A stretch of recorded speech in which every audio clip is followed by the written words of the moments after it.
Zealand employer of Saatchi Saatchi. We're attending, what is it? The New Zealand Rugby fundraiser. I admit I'm not a rugby follower, however I did work for Saatchi Saatchi, which is the very tenuous reason of why I'm here. I could become a rugby follower after this, right? Yes. Welcome everyone to Saatchi Saatchi. Tremendous to bring New Zealand and New York together and joined by rugby. I've played rugby since I was a 4-year-old kid. Probably the proudest moment is to lead the New Zealand side and actually lead the haka, which was absolutely unbelievable.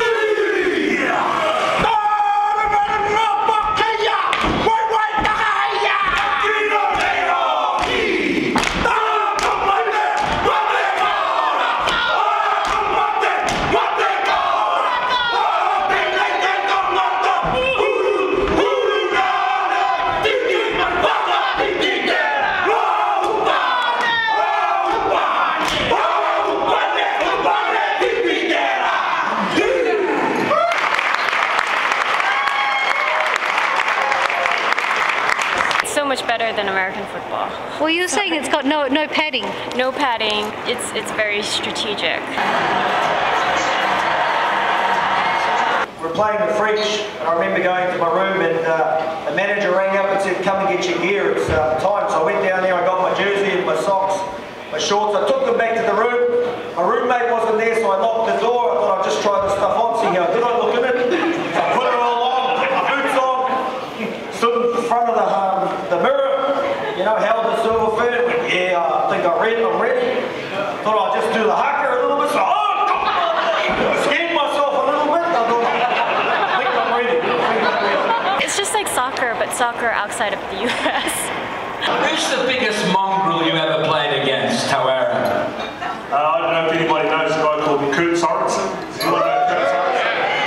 Big, strong Kiwi guy who was probably the biggest, toughest, meanest gorilla that you ever played. I was about 6'3", but he was about 6'6", with the arm span on the albatross, so that's how big he was. So he was pretty tough too. And tell us about the first time you played against him in the UK. Yeah, no, he was very tough, very physical, and he actually knocked me off my feet, right around the head. But I was very lucky because I got him back with the elbow right for the temple. So what can New York kids learn from that story? There's always a little bit of learning how to bend the rules. And the biggest mongrel, Frano, that you played against? It would be a guy called Mark Guy, who was actually a rugby league player on you. He smashed me and broke my leg in a couple of places. Don't really like him, but there's not much I can do about it. He's about 6'5". And ugly.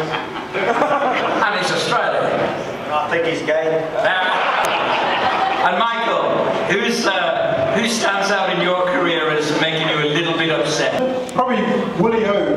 I know there's a lot of Aussies in the house tonight, but Willie O, the great Aussie flanker, Willie Ofe-Ngawe, they called him the Tongan torpedo. And I don't know if you've seen Tongans, and when Tongans and Samoans hit, you go 200 miles at each other, then someone's got to go backwards. It was normally me. So he was probably the most hardest, difficult, scary guy that I played against. Rugby is a barbarian's game.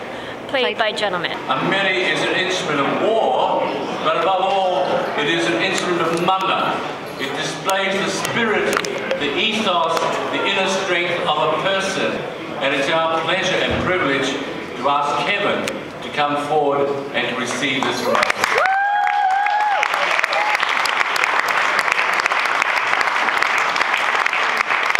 I've just been served a lamb chop.